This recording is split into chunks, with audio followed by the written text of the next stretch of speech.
आपको कभी अंडरवर्ल्ड से धमकी आई? नहीं, धमकी तो नहीं आई मुझे, धमकी नहीं आई, लेकिन कॉल जरूर आए। और कैसे आएगी धमकी? मतलब उन्होंने मुझे कुछ धमकाया नहीं। एक तो मुझे इनविटेशन आया था किसी एक पार्टी में जाने के लिए, शारजाह, दुबई? हाँ, उसी एरिया में। एग्जैक्टली मुझे याद भी नहीं, अभी वही हाँ। उसी एरिया की बात थी, शायद दुबई होगा। तो मैंने इनकार कर दिया था कि दाऊद एंड कंपनी का इनवाइट था? वो, अब क्या, ये सब चीजें अच्छी नहीं है बोलने के लिए, लेकिन कुछ इनवाइट आया था जो मैंने इनकार कर दिया था।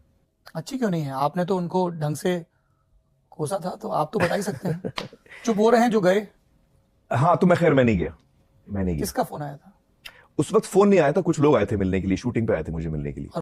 चलिए, फिर उन्होंने बहुत कोशिश की कि उन्होंने मुझे कहा कि आपको हम जितने पैसे चाहिए हम दे देंगे, जो आपको काम कराना है हम वो काम कर लेंगे, आप आइए। तो मैंने कहा नहीं, मुझे नहीं आना है, मुझे नहीं आना है। तो फिर फाइनली उन्होंने थोड़ा टोन चेंज किया, बोला कि अब तो आपको आना पड़ेगा क्योंकि वहां अनाउंस हो चुका है कि आप आ रहे हैं और अभी प्रेस्टीज इशू हो गया। किस भाषा में कहा जरा? ये जैसे मैं कह रहा हूँ आपसे, इतनी सभ्य ढंग से? हाँ हाँ, ऐसे ही कहा मुझे कि अभी प्रेस्टीज इशू हो गया है तो अब आपको आना पड़ेगा। तो ये आखिरी मीटिंग थी हमारी।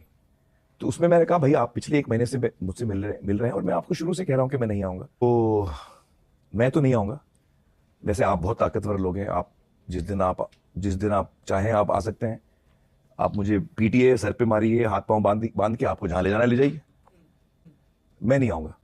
आप फोर्सबली ले जाइए जहां ले जाना, बट मैं नहीं आऊंगा। तो फिर उन्होंने कांटेक्ट करना छोड़ दिया मुझे। दौर में कभी ऐसा लगा, डर लगा कि अब हाँ, ये- डर लगा, वो बाकायदा डर लगा मुझे।